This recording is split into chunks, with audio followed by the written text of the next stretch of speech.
Hey everybody, it's me, Jack, and I'm back with another review. This is a different kind of review. So Kong Skull Island is out now, and instead of doing a review of that, which I will get to eventually, I decided to review another King Kong film. One that actually came out late last year. It was a fan film directed by Jack Buchanan. For those of you who don't know, Jack has his own production company called Big Jack Films, and a YouTube channel of the same name as well. He's done movie reviews. While his early reviews weren't very good, over the years his reviews have become very good. I myself am a subscriber of his channel, and I'd recommend that you subscribe to his channel too. Especially if you're a King Kong fan, as he's literally reviewed just about every single King Kong related anything ever. I'll leave a link to his channel in the description below. I will also leave a link to this movie that I am reviewing. I'd recommend you check the movie out and then see this review.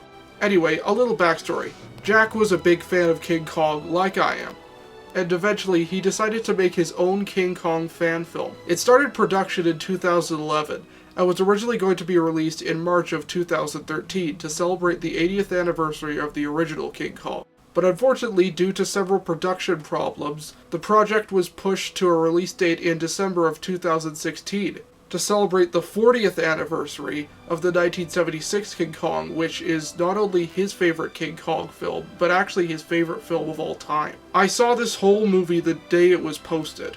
What did I think of it? Well, I'll tell you after the story. The film takes place in modern times. A filmmaker named Carl Denham is headed to an island called Skull Island to make his movie. Along for the journey is Jack Driscoll, who in this version is the captain of the ship, and Ann Darrow, who in this version is an archaeologist from the University of Alberta, Canada, who's stowed aboard on the ship. When they arrive on the island, Ann is captured, King Kong takes her, and they have to get her back, and you know the story, you know how it goes. Now, I'm going to judge this movie as a fan movie, because judging it as an actual film is very unfair. Jack put a lot of love and effort into this film, and it really is there. The story of the film is basically a mix between the 1933 Kong, the 1976 Kong, and the 2005 Kong. And Jack did a good job of combining them all in a way that, for the most part, wasn't too inconsistent. For the most part. I will get to some of the problems later. A lot of the dialogue in the film is from at least one of the other King Kong movies. He did a good job of selecting certain scenes from all three of the films and bringing them to life in his own way. The dialogue is updated, and for the most part it works, even though there are a couple of cheesy lines. Going to go after it.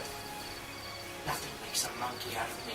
Not all of it works. For example, there is this one piece of dialogue in which Carl Denham tells his cameraman Herb that if he walks out on his movie, You won't have any food to feed your family.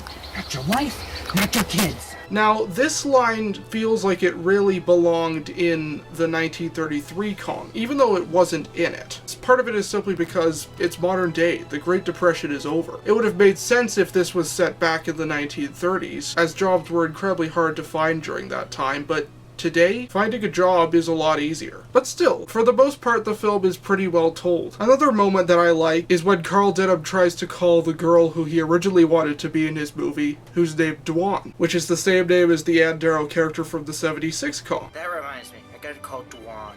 A nice touch. I even like how that the climax is a mix between the climax of the 76 film and the 33 and 2005 films, in which Kong fights helicopters from the 76 film on top of the Empire State Building from the 33 and 2005 films. Now let's get to the characters. First we have Ann Darrow. Now they did change her character up a little bit. They did add a little bit of the character of Jack Prescott from the 1976 King Kong into her character. Like Prescott, she stows aboard the ship at the beginning of the film and is a photographer. They also make her an archaeologist, which I thought was a nice touch, but it didn't really go anywhere. I really like the fact that she's from Alberta, Canada, not just because I myself actually live in Alberta, Canada, but also because the original actress that played Anne in the original King Kong, Fay Wray, was also from Alberta. They certainly did add a bit of bravery to her character as well. I think the character that she's the closest to is Dwan from the 1976 Kong. She isn't as horrified as Fay Wray, and she isn't as strong as Naomi Watts. She's calm, and she talks to Kong, but still can stand up for herself. Sylvana Boonstra, who plays her, did a good job for the most part, though there were a couple of line deliveries that I thought could have been much better, particularly the ones that were dubbed. That is one of my main issues with this film. The actors who are dubbing their lines in this film don't really sound that interested when they're saying them. Could be.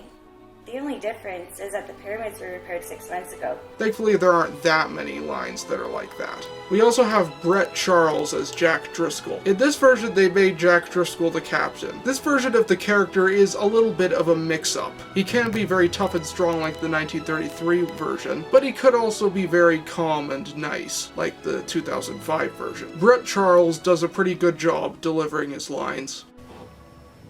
What do you think the dock marshal is going to say about these chloroform grenades? Just one of these things could take out a full-grown elephant.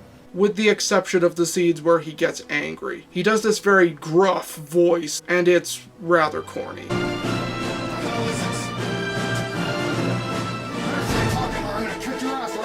But other than that, he did pretty well. There is one problem that I have with his character, and I will get to that in a minute. But now let's talk about my favorite character in this movie, Carl Denham. Which is interesting because I remembered seeing a couple of clips that Jack released of this movie before it came out, and I remembered looking at Carl Denham and thinking that he was going to be my least favorite part of this movie, mainly because he was really over the top. But the more I thought about it, Carl Denham is over the top. That's his character. And for the most part, the actor that played him did a really good job with it. He adds a lot of energy to the character. At the beginning of the film, he seems like the typical Carl Denham, ambitious and risk-taking. However, as the film goes on, we start to see who he truly is. He's a lying, greedy, self-absorbed scumbag who cares about nothing but getting his film done. I knew it!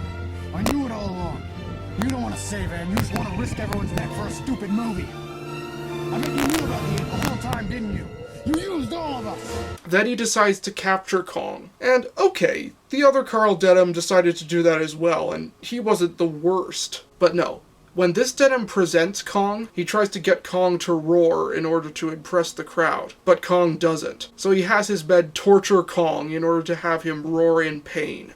Asshole. Then after Kong breaks loose, he takes Anne into a room and attempts to shoot her and kill her when she threatens to turn him in. And let me tell you, once Kong throws him down to the streets below to his death, it feels so good. This is what Fred Wilson should have been. While Fred Wilson did still seem like a jerk, he wasn't fully realized to me, but this Carl Denham definitely is. Even when he goes full-on over the top, it's still really enjoyable. Now remember I said that I had a problem with Jack Driscoll's character? Well, I'll bring it up now. Throughout the film, they did a really good job of building tension between him and Carl. Throughout the entire film, they constantly butt heads. But then, after they capture Kong, Jack takes part in the celebration event, and they act like they're good friends. It totally feels like a betrayal of everything that happened between them before. Listen, Carl, cut the crap.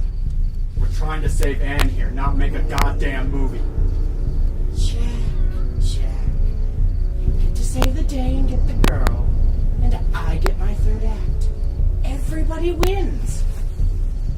If you slow us down, that monkey will be the least of your worries. Oh! Yeah, knock him out! Bitch!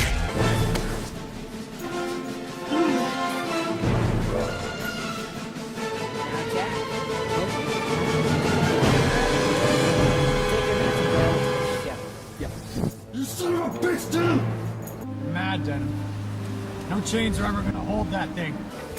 Jack, my old friend.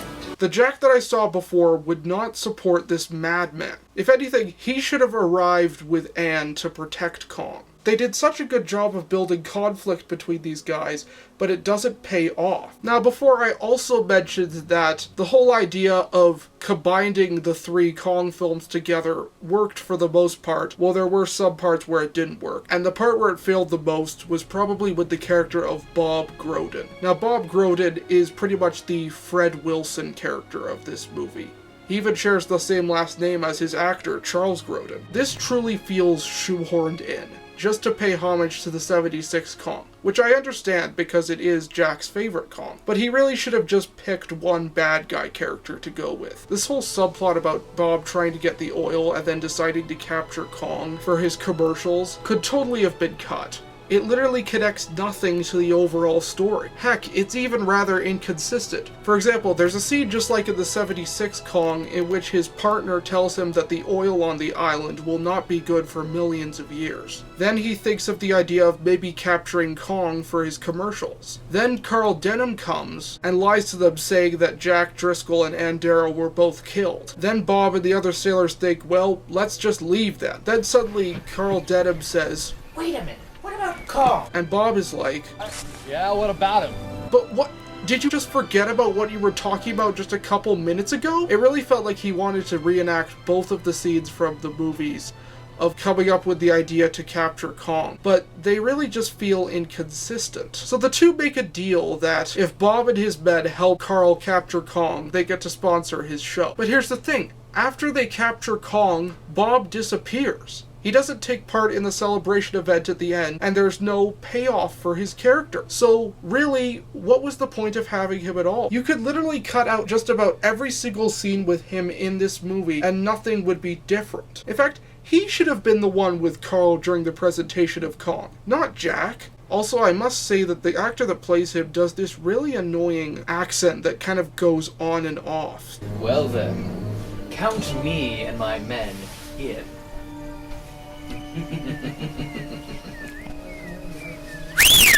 Alright, man, listen up!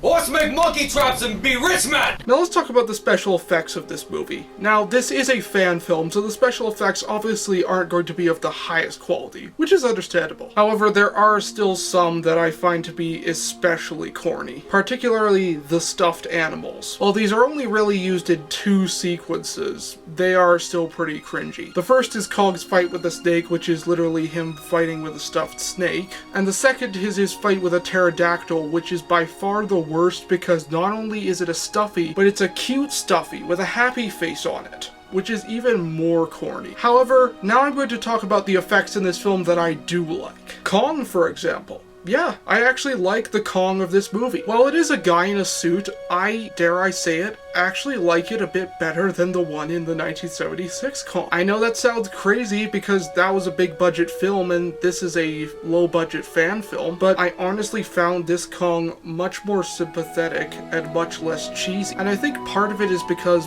he makes no expressions.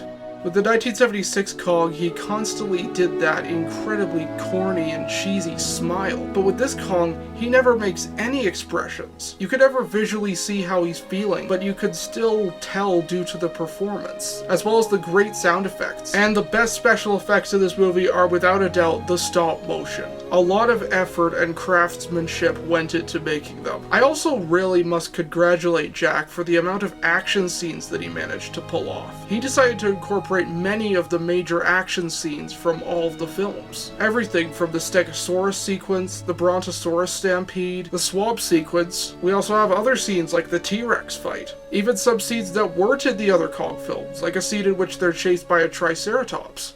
And the Empire State Building sequence is very well done as well. Jack did a great job of making a loving tribute to the 3 main King Kong films. He put a lot of time and effort into making this film, and as someone who is interested in the filmmaking business, I really respect him for that. You done good, Jack. You done good. Overall, the film still is corny from time to time, but I still find myself enjoying it and appreciating it. I'd give it a 6 out of 10.